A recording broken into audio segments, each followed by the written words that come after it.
Buonasera, siamo qui col giornalista, con l'investigatore Hernando Calvospina, amico del canale, amico di Italia Cuba, amico di Cuba particolarmente. E oggi ci aggiornerà, ci racconterà, visto che è stato recentemente nella bellissima isola, ci racconterà un po' tutto quello che lui ha potuto vedere e quello che ha vissuto. Adelante, Hernando. Muy buenas noches, buenos días, buenas tardes, dependiendo del momento en que ustedes miren este programa. Como siempre, Buonasera, buongiorno, buon pomeriggio, dipende dal momento che voi guardate questo programma. bueno, yo creo que les quiero comentar un poco cómo fue mi llegada hasta Cuba, Voglio raccontarvi un po' com'è andata il mio viaggio fino a Cuba. porque yo llevaba 5 años sin ir a Cuba, primero por el COVID y luego por las dificultades que tengo para llegar a Cuba por su cercanía a Estados Unidos. Erano 5 anni che non ero andato a Cuba, in particolare prima per il Covid, ma poi per la sua vicinanza agli Stati Uniti e le proibizioni che ho io di viaggiare verso Cuba. Y este año, no, después del año pasado, me di cuenta que la sola posibilidad que yo tenía para llegar a Cuba era viajando desde Venezuela. E dopo lo scorso anno mi sono accorto che l'unica possibilità che io ho di arrivare a Cuba è attraverso il Venezuela. Entonces hice eso, París, Madrid, Madrid, Caracas, y en Caracas me quedé 2 días. E quindi il mio viaggio è stato Parigi-Madrid, Madrid-Caracas e a Caracas sono stato 2 giorni.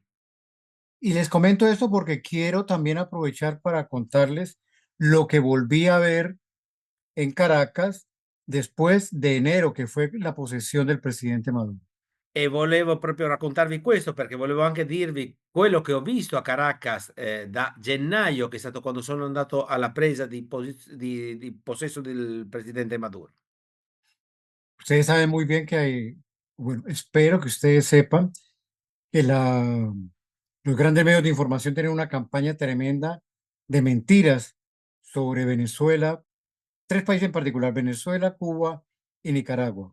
Credo che voi sappiate che, la grande stampa internazionale ha un programma di bugie, di menzogne su 3 paesi in particolare: Venezuela, Cuba e Nicaragua.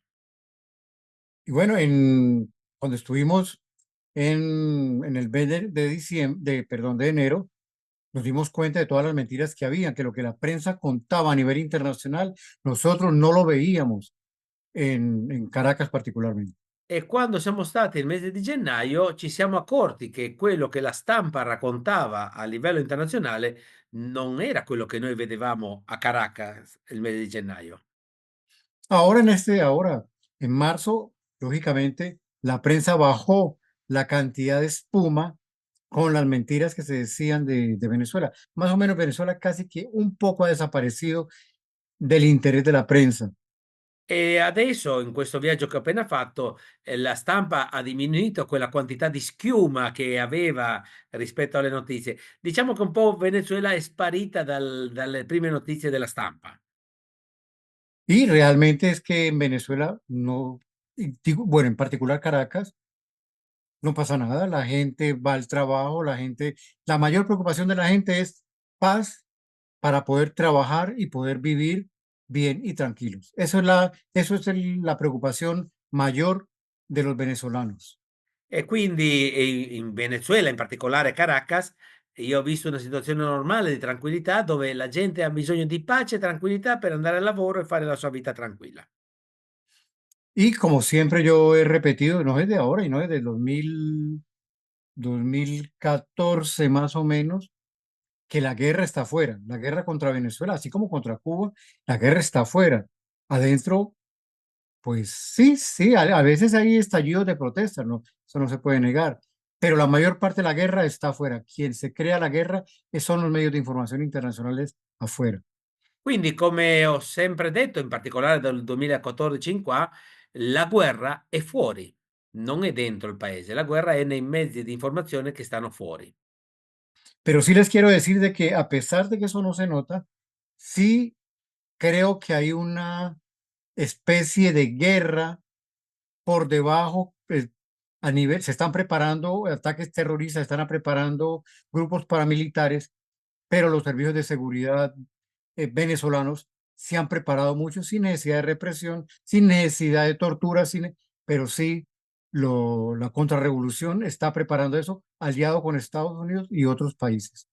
E anche se non è visibile, ma io ho percepito che si stanno preparando degli atti di controrivoluzione, di paramilitarismo e su questo, anche se non si vede, non viene annunciato e non viene fatto né con repressione né con nessun tipo di forma, coercitiva, ma i servizi segreti venezuelani sono ben preparati per questo e questo avviene con la collaborazione degli Stati Uniti e di altri soggetti. Bueno, de ahí viajé el día sábado 15 de marzo, y llegué por la noche, bueno, finalizando la tarde del sábado a La Habana sin ningún problema, con la compañía Conviasa, que es una empresa venezolana, que no tiene que pedir autorización a Estados Unidos para ir a Cuba. E Llegué y no había electricidad, creo que en toda Cuba. E quindi il 15 sono partito e sono andato tranquillamente a La Habana con la compagnia aerea Conviasa che è di bandiera la compagnia di bandiera venezuelana, con grande tranquillità, non ho avuto problemi nel viaggio e questa compagnia non deve chiedere permessi agli Stati Uniti per, volare e sono arrivato a Cuba, dove non c'era corrente in tutta Cuba. Ahora, de eso, ¿qué me llama la atención? Que es, yo no sabía que en Cuba, en ese momento, cuando yo estaba en Caracas en la mañana, no sabía que había un corte generalizado de electricidad en Cuba. Yo no lo sabía. Me di cuenta cuando llegué. E io quando son partito la mattina da Caracas non sapevo assolutamente che c'era un blackout totale a Cuba e me ne sono accorto quando sono arrivato. Pero yo sí supe que habían recortes de electricidad en Panamá, fuertes recortes de electricidad en Panamá y en el Perú. Y la prensa escasamente habló de ello. Ma sì sapevo che c'erano delle gravi, mancanze di corrente a Panama, dei blackout a Panama ed in Perù e la stampa non ha parlato di questo. Y el sábado llego, repito esto, y encuentro semejante apagón. El domingo continuó el apagón, pero cuando uno tenía la posibilidad de entrar verificar o ver las informaciones en Internet, Cuba era la noticia mundial. Apagón en Cuba. Quindi sabato ho avuto questa sorpresa della carenza totale di corrente elettrica, domenica è continuato, ma nella tranquillità normale, insomma la gente viveva comunque normalmente, ma nella stampa internazionale questa era la notizia: Cuba era completamente senza corrente. Era el único país en el mundo que tenía problemas en ese momento. Y no es la L'unico primera paese vez. al mondo che aveva problemi in questo momento. Ustedes lo saben muy bien. Hay un problemita el mínimo en Cuba y eso es un problemón en el mundo. Hay un gran problema en cualquier otro país y a nadie le interesa, a nadie le importa. Voi che ci seguite lo sapete molto bene che c'è un piccolo problema a Cuba ed è già una cosa gravissima e succede qualcosa di grave in tutto il mondo e nessuno se ne accorge. Entonces el domingo salí a caminar por La Habana. Además, me habían dicho que casi La Habana estaba como en un estado de guerra y de suciedad, con gente durmiendo por todas partes en las calles, y era una gran prioridad mía ver eso después de 5 años. No encontré nada de eso. Quindi domenica mattina sono uscito a camminare e poi tra l'altro mi avevano detto che, l'Havana era in una situazione di guerra, di sotto le immondizie, che c'era una crisi grandissima e quindi era mio dovere andare a verificare e non ho trovato niente di questo. Ahora, no fui a La Habana Vieja, pero sí estuve por el Nuevo Vedado, el Vedado y por otras partes de esa de La Habana. Y repito, yo no vi la cantidad de mendigos que dicen que había. Sí, habían alguna cantidad de basuras en algunas esquinas, pero a mí no, eso no se me hizo absolutamente nada de extraordinario. No, me pareció, bueno, es que yo vengo de América Latina, ¿no? Donde hay la cantidad de países que hay que tienen basureros en cantidades en la esquina, pero simplemente no Quindi habían pasado a recoger la basura. Quindi uscendo non sono andato a Lavana Vecchia, ma ho percorso il Vedado, il Nuovo Vedado, altri quartieri lì intorno e sì, ho trovato qualche cumulo di immondizie, ma niente di eccezionale. Mi è sembrato America Latina, niente di che, e niente di quello che mi avevano fatto percepire. Ahora, sí habían algunas personas que estaban buscando en las basuras. Yo supongo que algunas estaban buscando comida. Yo supongo. Pero yo creo que lo que más estaban buscando era cuestiones para vender, que eso se hace, bueno, aquí en Europa se hace en las fábricas, ¿no? Lo que es el reciclaje, buscando las latas de cerveza vacías, buscando cosas. La mayoría de gente eso era lo que estaba haciendo, buscando en la basura. Ho visto delle persone che rovistavano in questi cumuli di mondizie, ma non mi è dato la sensazione, non mi è sembrato che stessero cercando da mangiare, forse qualcuno, ma mi è sembrato più quello che accade più spesso, che cercavano del materiale di riciclaggio, come può essere l'alluminio delle lattine o il ferro, questi materiali che possono essere riciclati e che vengono venduti.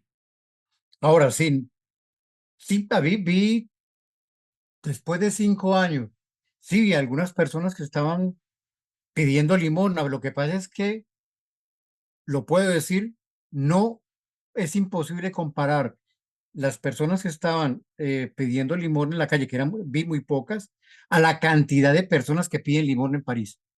Eso es, o sea, la comparación, una ciudad como La Habana, con todos los problemas económicos que tiene, no tiene la cantidad de miseria con las personas que viven y duermen y piden limón en las calles. No las vi. No, no las he visto todas. Yo no las vi. Ho visto delle persone che chiedevano l'elemosina per la strada, ma quello che mi sono accorto è che confrontandolo con quello che vedo quotidianamente a Parigi, dove io mi trovo, non ha paragoni. In una grande città europea come Parigi, la quantità di gente in miseria che ha bisogno di chiedere l'elemosina è molto superiore a quello che è una città come l'Havana, dove non c'è questa quantità. Ahora, sí hay situación económica difícil, muy, muy dura, muy dura. En el periodo especial en los años 90 del siglo pasado, había dinero, pero no había nada que comprar. Ahora es lo contrario. C'è una situazione economica molto difficile. Negli anni '90 del secolo scorso c'era una situazione particolare dove c'era denaro, ma non c'era cosa comprare. Oggi è il contrario. Ahora hay una cantidad de pequeñas tiendas donde tú encuentras de todo, hasta cosas que, que yo nunca he visto en París, hasta whisky brasileño, que vaya a saber a qué sabrá el whisky brasileño. No, había de todo, pero sí falta el dinero para comprarlo. Oggi invece vai e ci sono delle piccoli commerci dove trovi di tutto, delle cose particolarissime, addirittura, whisky del Brasile, che non so a che cosa può aver sapore il whisky del Brasile, ma c'è anche questo, però mancano i soldi per acquistare. Pero a ver, fui a visitar varias amistades cubanas de gente normal, de gente uy, que no tiene ningún cargo alto a nivel del gobierno. Siempre aparecieron los frijoles, apareció el arroz y apareció un pedacito de carne. E sono andato a trovare diverse amicizie, gente normale che non appartiene al governo, che non ha incarichi particolari, gente normale, quelli che frequento normalmente, e è vero, non c'erano grandi cose, però sempre c'erano i fagioli, sempre c'era il riso e sempre c'era qualche pezzettino di carne. A eso sí me pedían que yo llevara el ron, Però, sì, mi chiedevano che io portassi il ron. porque eso sí está caro. Eso sí se aumentó en un precio, pero se disparó tremendamente. No todavía el precio que cuesta en Europa, pero no está lejos. Pero sí digo el ron porque, bueno, me encanta el ron.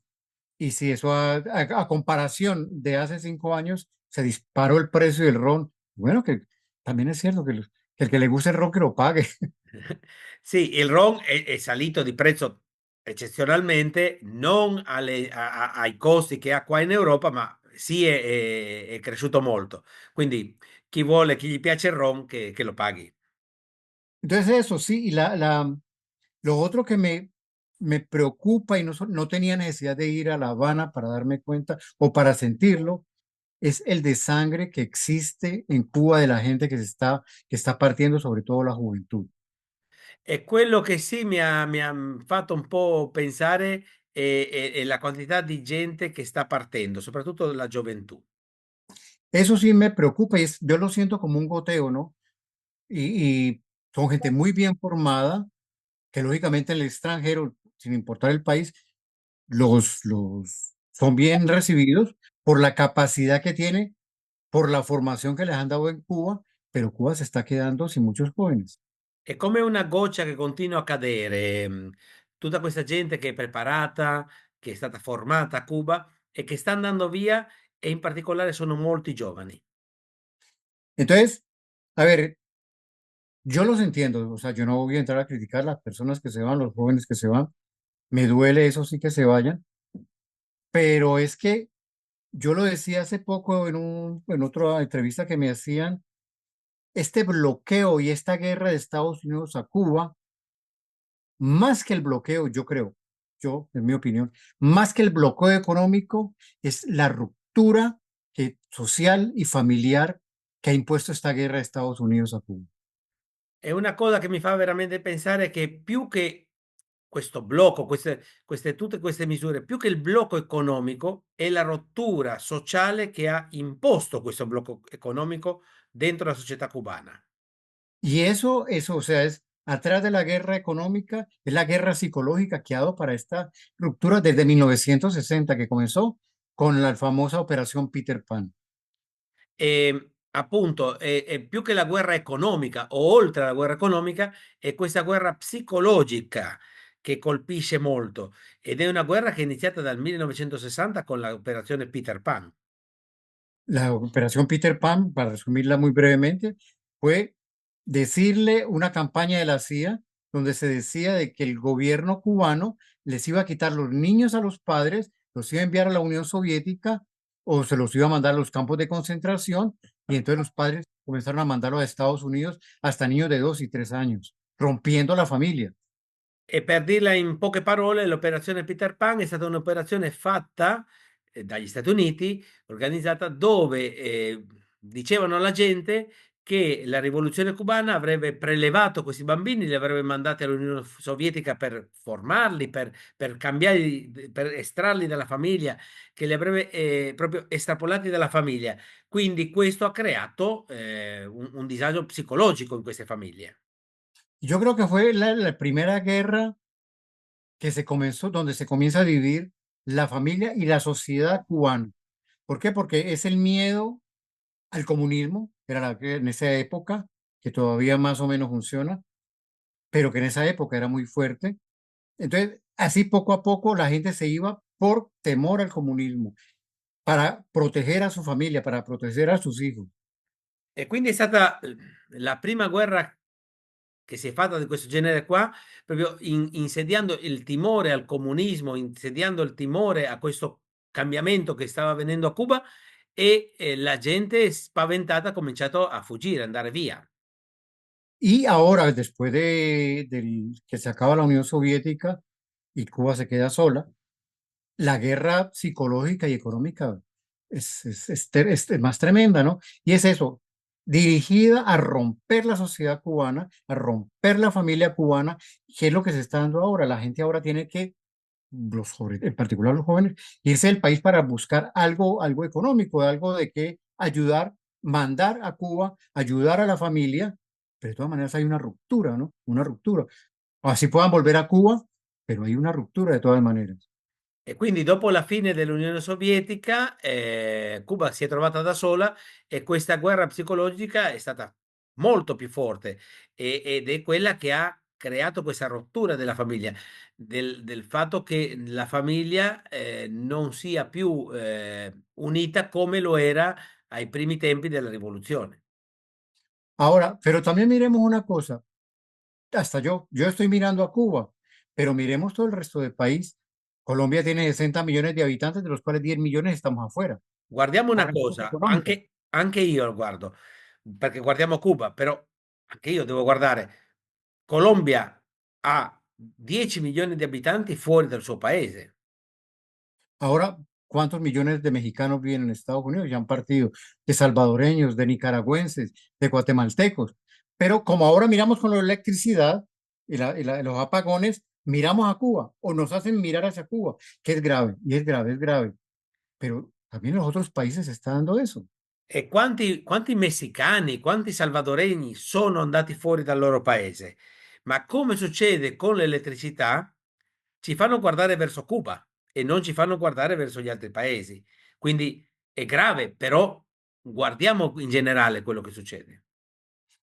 Y es cierto que en Cuba es rara la familia que no tenga un familiar en el exterior.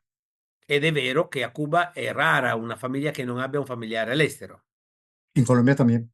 e anche a Colombia. Y en Colombia además tenemos, es rara la familia que no tengamos un asesinado, que es todavía peor, y eso no se da en Cuba.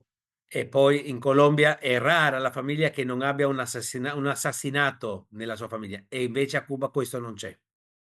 Entonces, sí, todo eso ahora lo sentí, lo palpé.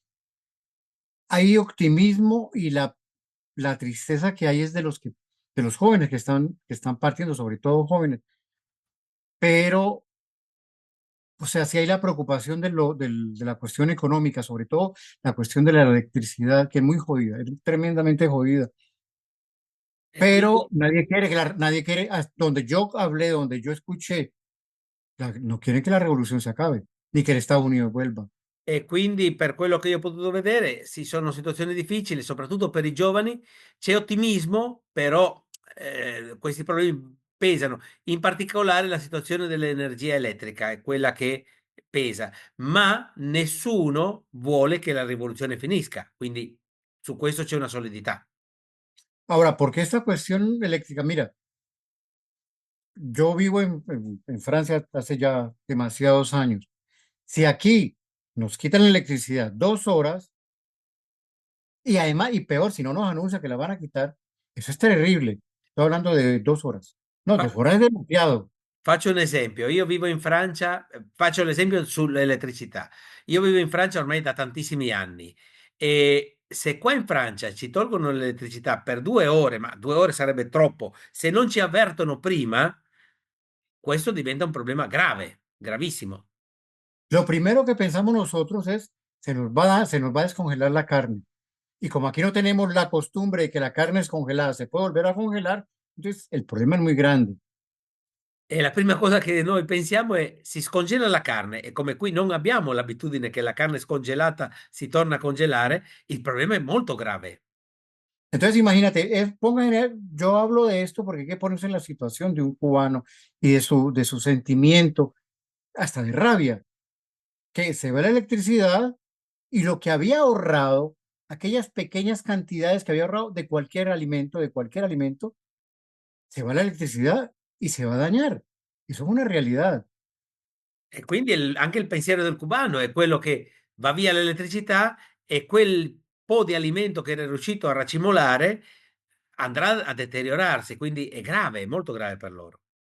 Entonces, sí, es un sentimiento muy tremendo que el gobierno cubano, uno lo ve, uno se da cuenta que está tratando de darle soluciones a esto, pero es que yo veo también al gobierno cubano amarrado, amarrado, porque es que es la impotencia de tener que pelear contra ese enemigo tan fuerte que es Estados Unidos, que no solamente lo cerca, mientras lo cerca lo aprieta, que no le da ninguna posibilidad de ningún negocio por ninguna parte, o casi por ninguna parte.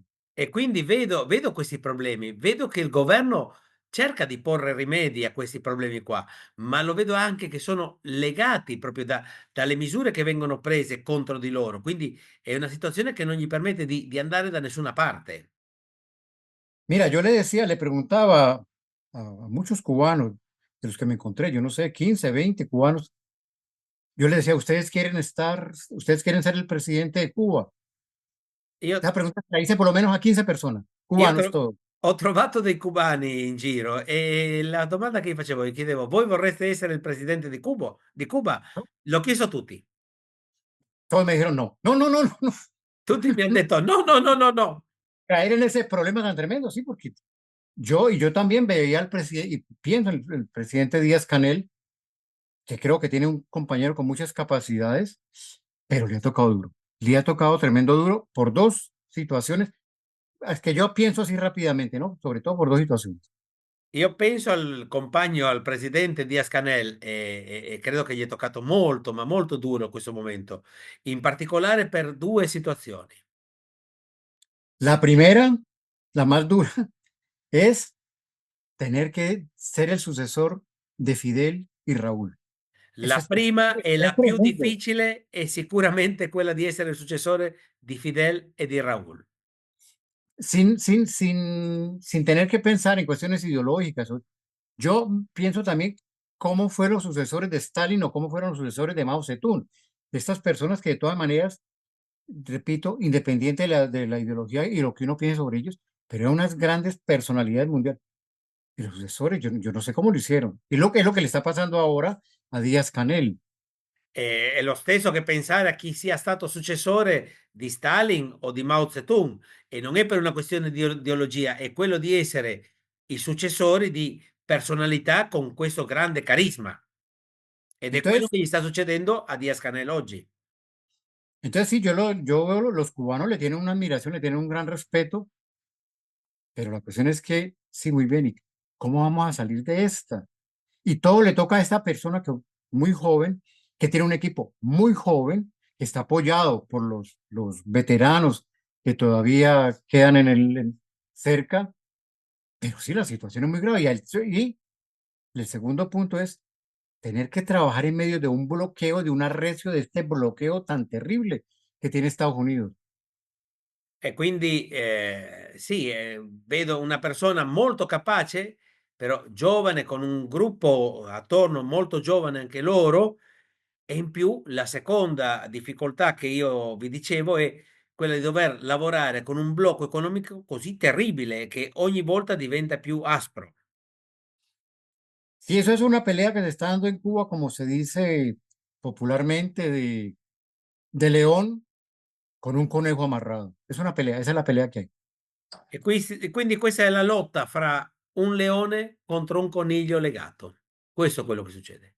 Pero yo sí creo que los cubanos van a, van a dar, no, y están en la pelea, pero es muy difícil, es muy, muy duro sobre la cuestión esta, la parte económica, el de sangre, y que yo le llamo el de sangre, el goteo, goteo, goteo, de toda la gente bien preparada que se va, el rompimiento de la familia, cuando yo digo rompimiento es porque se tienen que ir por cuestiones económicas, es muy duro. La oposición, eso, sí, ayudan a nivel, o eso es como traduce ahí para yo continuar. Sì, Perdón. io quello che vedo che è una situazione molto difficile. I cubani ce la faranno, però la situazione è veramente grave. Quello che io vedo è questo dissanguamento, così lo chiamo io, di goccia a goccia, di queste persone così preparate che se ne vanno, no, quindi questa perdita di capacità intellettuali. Y ahora están del otro lado estos apátridas, los que llaman la contrarrevolución, que es como más o menos lo que pasa en Nicaragua y en Venezuela, más particularmente en Venezuela. E poi ci sono questi apatrida, questa gente senza un voler che non vuole bene alla sua patria e che questa controrivoluzione che è quello che succede più o meno anche in Nicaragua e in Venezuela. O sea, son contrarrevoluciones que hacen daño afuera. Adentro nadie los conoce, pero afuera toda la propaganda, como comencé a hablar, que le sucede a Venezuela, es para hacer la guerra afuera, que es muy grave también. Quindi Y ahora, sono delle opposizioni, delle controrivoluzioni esterne, perché questo non si ripercuote all'interno del paese, né in Nicaragua né in Venezuela, come vi dicevo anche prima, è una guerra che è fuori dal paese. entonces es como en Venezuela y Cuba en eso tiene, tú lo sabes también, ustedes lo saben también, cuántas décadas de guerra y utilizando estos apátridas, cuánto daño le han hecho al país. Quindi è come in Venezuela, è una guerra che, fanno da sempre, Cuba lo conosce molto bene, utilizzando questa gente senza patria e che fanno un grande danno al paese. Porque estas personas dicen a nivel internacional que en Cuba se violan los derechos humanos, que en Cuba hay torturas, que en Cuba hay desaparecidos, que era una cantidad de cosas. Y entonces por esto Estados Unidos tiene el pretexto para seguir castigando a Cuba.